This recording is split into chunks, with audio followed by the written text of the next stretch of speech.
Magkahalong luha at ngiti ang nakita sa mukha ni Diwata, habang isa-isang iniaabot ni Rosemar ang tig-100,000 piso sa kanya, na may kabuohang 1,000,000 piso, halos mapuno ang bag ni Diwata nang ilagay ang nasabing pera tulad ng ating napapanood. Narito naman po ang video ng pag-abot ni Rosemar sa naturang pera. And then naman, ready ka na ba sa next kahon natin? Na magbabago ng buhay mo? Ready ka na ba sa next kahon? Ready ka na ba sa next kahon? Yung bahay ng pangarap ko. Ready ka na ba sa next kahon natin? Ayan, pakitaas nga lang, Tyra. So, ayan. Ito na yung next natin na kahon. Ayan. Ito na yung kahon, guys. So, ayan. 100,000.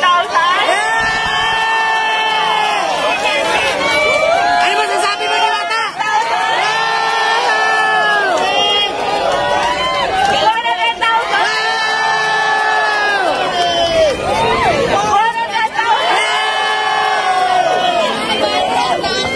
Todo si Alvin, no?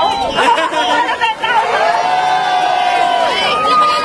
Meron pa ba? Tingin nyo meron pa? Meron pa! 100,000. 1 million! 100,000.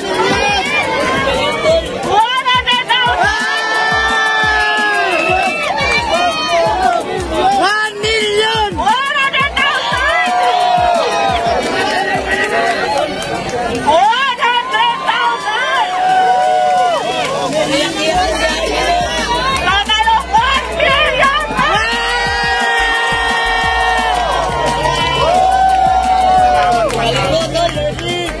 Ano po ang inyong masasabi sa kaganapang ito mga ka-YouTube at mga ka-Facebook?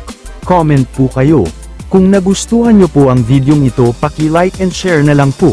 Pa-subscribe at follow na lang din po.